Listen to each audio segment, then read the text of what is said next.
यशोदा मैया पिछले जन्म में क्या थी। आओ यशोदा मैया के पिछले जन्म की कथा सुनते हैं। सुनो, मैया जा रही हो, मैया कहां जा रही हो? बैठो मेरी मां।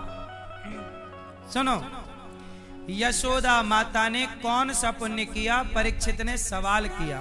सुखदेव भगवान ने कहा, द्रोणो वसुनाम प्रवरो धरया सह भार्यया। ये यशोदा पिछले जन्म में धरा नाम की स्त्री थी। यशोदा माँ का क्या नाम था पहले? धरा। ये पिछले जन्म में नंद बाबा का नाम था द्रोण। नंद बाबा का नाम था द्रोण और यशोदा का नाम था धरा। ये दोनों पिछले जन्म में खूब साधु सेवा करते थे।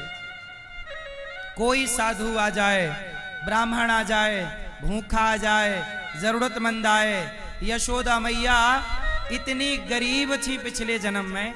धरा माता इतनी गरीब थी कि आप जंगल की लकड़ियां बीनने समेटने जाती और जंगल की लकड़ियां बाजार में बेचकर जो पैसा मिलता उससे साधु सेवा करती।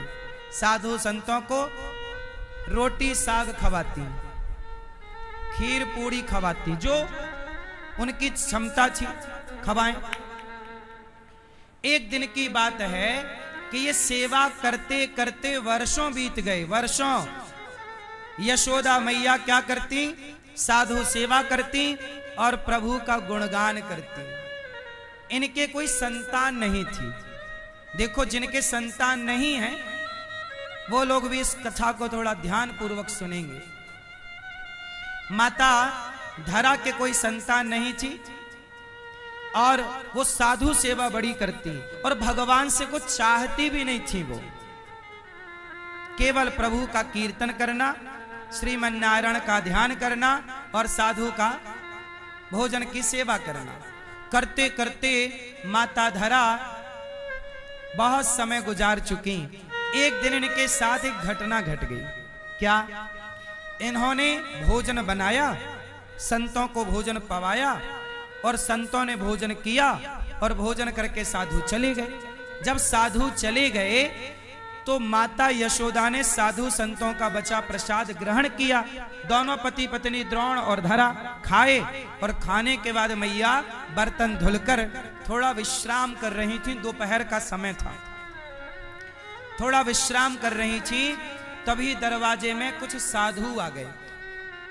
दरवाजे पे आए, भिक्षाम देही, माता भिक्षा दे दो।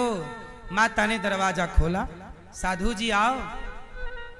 महाराज दोपहर को आप? माता आज हमें कहीं घर में भिक्षा नहीं मिली, किसी घर में भोजन नहीं मिला। सुना है तेरे द्वार पर कोई भूखा नहीं जाता, तेरे द्वार से चल मैया, हम साधुओं को बड़ी भूख लगी है, नेक भोजन की व्यवस्था कराए दे। अब संयोग देखिए कि उस दिन माता धरा के यहां अन्न का एक दाना नहीं था। भाई वो तो जंगल की लकड़ी पर निर्भर थी ना, रोज बेचती, रोज पैसा आता, रोज साधु सेवा होती और आज की भी साधु सेवा हो चुकी है। अब शाम को ये लकड़ी बीनने जाएंगी, पैसा लेकर कल बनाएंगी। अब साधु आ गए, अब कैसे मना करें कि हमारे घर पे भोजन नहीं है। गृहस्थ के द्वार से कोई भूखा चला जाए, इससे बड़ा पाप नहीं है गृहस्थ के लिए। पता है आपको? अब यशोदा मैया घबरा गई, मतलब धरा माता यशोदा का पूर्व जन्म।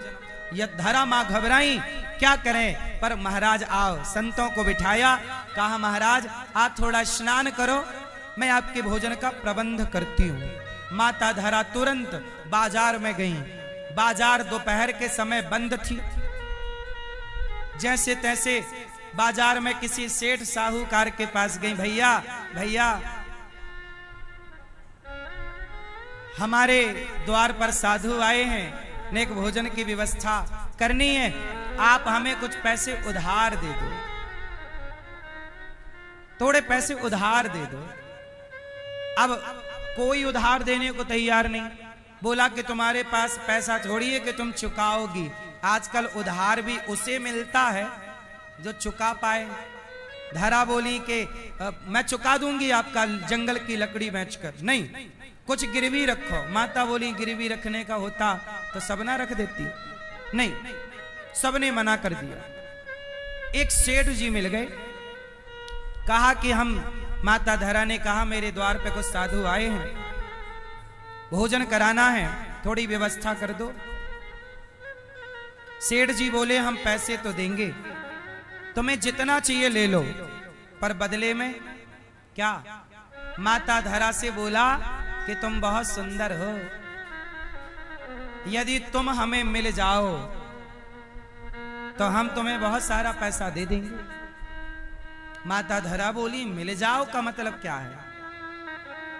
देखो वो आदमी की नियत ना डोल गई। माता धरा वास्तविक में बड़ी सुंदर थी, जवान थी।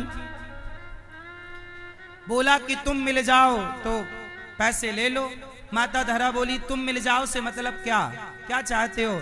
तो उसने स्पष्ट बोला कि ये जो तुम्हारे स्तन है, यदि तुम अपने स्तन हमें दे दो तो हम तुम्हें पैसा देंगे। अब माता समझ गई कि ये तो नियत का खोटा है, लेकिन अब करें क्या? सबके घर मुंह मार चुकी हैं, माथा मार चुकी हैं, साधु बेचारे परेशान हैं। रोटी या तो साधु भूखा जाएगा या तो ये मेरे स्तन लेगा। माता बोली, मन में सोची कि ये मेरे से स्तन मांग रहा है, मतलब मांस का टुकड़ा। मांस का टुकड़ा क्या है, क्या मूल्य है उसका? पर साधु भूखा नहीं जाना चाहिए। ठीक है, क्या करें? माता धरा ने कहा भैया एक काम करो, तुम मेरे स्तन ले लो। वो आदमी बड़ा खुश, पैसे लाके रख दिया, ये लो पैसे, अब दो हमें स्तन। माता ने कहा ठीक है। माता ने कहा मेरे स्तन ही चाहिए? बोली हाँ। बोला हाँ। माता ने चाकू उठाई और अपने स्तनों को चाकू से काट दिया। तुझे स्तन ही तो चाहिए ना? चाकू से काट कर उसकी हथेली में स्तनों को रख दिया, ये ले, तुझे मेरे स्तनों से प्यार है, ये तू रख, मुझे तो संतों की सेवा करनी है, टाइम नहीं है। पैसा उतना ही लिया जितने की जरूरत थी, पैसा बाकी छोड़ा, बाजार गई, सामान खरीदा, संतों के लिए प्रसादी बनाई, परोसा। तो संतों ने देखा कि माता के शरीर से रक्त गिर रहा। भाई घाव कितना बड़ा होगा जब स्तन काटे जाएंगे। पिचकारी निकल रही है खून की, पूरी साड़ी, पूरा शरीर रक्त से गीला है। साधु बोले माता ये खून कैसा? महाराज आप तो प्रसाद पाओ, मैं नहीं बताऊंगी कि ये खून कैसा, पहले पाओ। साधु बोले नहीं, मेरा भक्त संकट में हो और मैं उसके प्रसाद पाऊं, पहले बताओ कि आपको खून कैसे आया। तब माता ने कहा महाराज जब आप मेरे द्वार पर आए तो मेरे द्वार पर अन्न का दाना नहीं था घर पर। मैं किसी से पैसे उधार मांगने गई तो उसने स्तन मांग लिया। मेरे पास ज्यादा समय था नहीं कि आपके लिए किसी और द्वार पर जाती या जंगल जाके पहले लकड़ी समेटती, बेचती, तब पैसा लाती। तो मेरे पास कोई और ऑप्शन था नहीं। उसने कहा स्तन चाहिए, गिरवी रखने के लिए कोई सोना चांदी मेरे पास था नहीं, तो कहा स्तन चाहिए। तो मुझे भी लगा कि सौदा बड़ा सस्ता है, यदि शरीर के टुकड़ा देने से साधु सेवा हो तो शरीर का टुकड़ा दे देना सस्ता सौदा है। माता धरा ने कहा मैंने स्तन काट कर दे दिए, ले तुझे मेरे स्तन से प्यार है, तू रख ले। तब वो साधु तो भैया झरझर आंखों में अश्रु आ गए, रोने लगे। माता आपने हमारे भोजन के लिए आपने अपनी छाती कटवा ली, इतना बड़ा घाव ले लिया, इतना बड़ा दर्द ले लिया, इतनी पीड़ा ले ली और आप फिर भी मुस्कुरा रही हो। माता हम तुम्हारी इस रोटी के ऋणी हो गए। और सच बताएं वो साधु आज कोई और नहीं, भगवान ही माता की परीक्षा लेने आए थे। खड़े हो गए भगवान चतुर्भुज रूप में, माता हम तुम्हारी सेवा से प्रसन्न हुए। भगवान ने कृपा दृष्टि डाली, मां का घाव भर गया। भगवान ने कहा माता कुछ मांग लो। मैया ने कहा प्रभु आपसे आप मिल गए, क्या चाहूं, कुछ ना चाहिए। भगवान बोले माता मैं तुम्हारा ऋणी हो गया, तुमने सेवा के लिए स्तनों को काट कर दान किया, जाओ हम तुम्हें वचन देते हैं कि तुमने स्तनों का खून बहाया है, स्तनों से खून बहाया है, हम तुम्हारे खून का मूल्य चुकाने आएंगे। अगले जन्म में तुम्हारा बेटा बनकर, तुम्हारा दूध पीकर इस जन्म में बहाए गए खून का हिसाब चुकाएंगे। माता यशोदा को सहज में भगवान नहीं मिले, बात समझो। माता यशोदा ने पुण्य किया है, कौन सा, सेवा की है साधुओं की। इसलिए कहता हूं मेरी मां, इस धरती में सबसे बड़ी पूजा, सबसे बड़ी भक्ति यदि कोई है तो वह सेवा ही है। सेवा से बड़ी कोई पूजा होए तो आप बताओ, सेवा से बड़ी कोई भक्ति होए तो आप बताओ। जिन जिनको भगवान मिले सबने सेवाएं की हैं। पुराना इतिहास उनका उठाओ,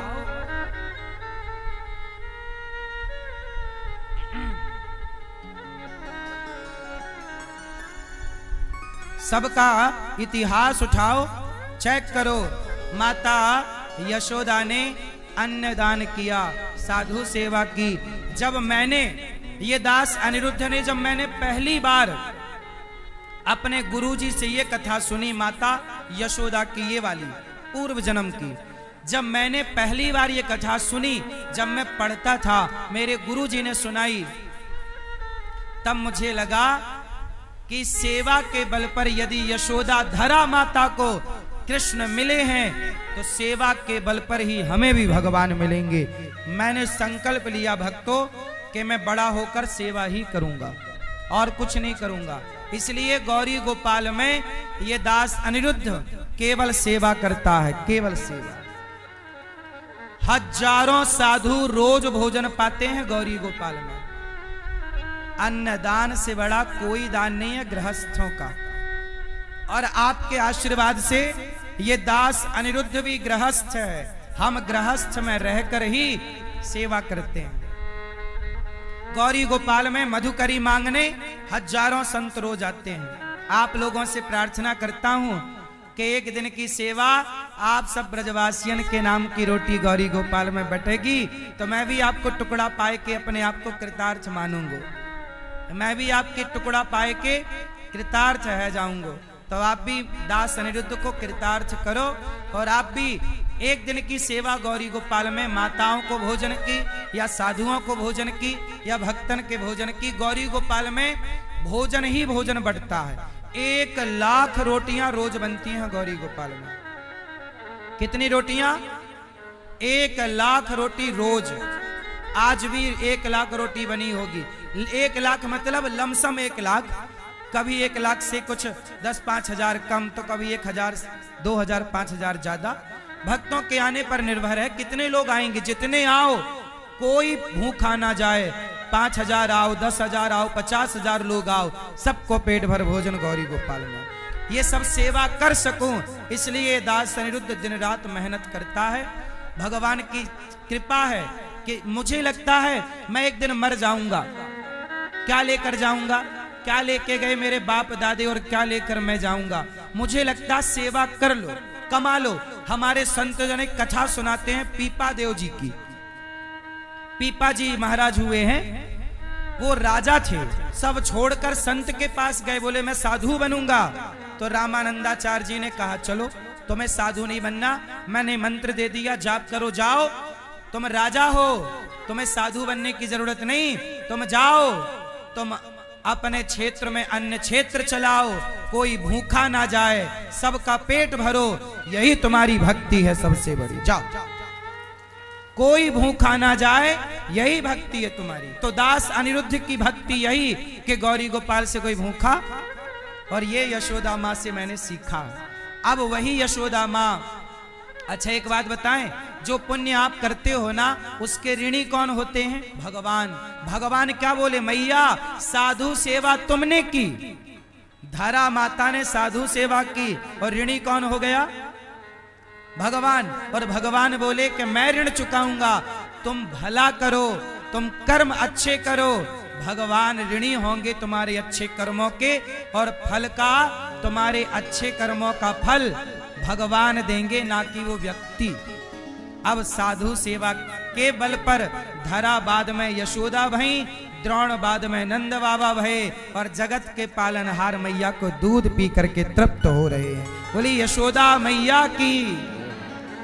चलो एक बात और बताओ, ये देवकी माता कौन है पिछले जन्म में? बताओ। यशोदा माता तो है धरा, देवकी माता कौन है? कौन? देवकी माता कौन है पिछले जन्म की? सुनो, माता देवकी पिछले जन्म की। वैसे तो भगवान के दर्शन के लिए बड़े पुण्य करने पड़े, पर मैंने जो संतों से सुन रखी है कथा, वो इस प्रकार है कि माता देवकी पिछले जन्म में माता कैकई है। कौन माता? जब कैकई ने राम को वनवास भेजा, तो चित्रकूट में जब कैकई माँ राम से मिलने आई, तो कैकई माँ ने कहा राम मुझे क्षमा कर दो। राम ने कहा माँ क्या बात करती हो, क्षमा? मैं तो आपका बेटा हूं, आप बताओ मेरे लिए क्या आज्ञा है? आपने कोई अपराध ही नहीं किया। कैकई माँ बोली राम मैंने बड़ा अपराध किया, तुम्हें वनवास दे दिया। अब कैकई माँ को एहसास हुआ कि मेरे से गलती हुई। क्या बोला? राम मुझे क्षमा कर दो। राम बोले मैया क्षमा है। अच्छा बताओ कैसे मानोगी कि आपको मैंने क्षमा किया? राम अगले जन्म में तुम मेरे बेटा बन के प्रकट होगे, तो मैं मान लूंगी कि तुम मेरे को तुमने क्षमा कर दिया। भगवान बोले मैया अगले जन्म की तो पूरी प्लानिंग हो गई है यशोदा का बेटा बनने की।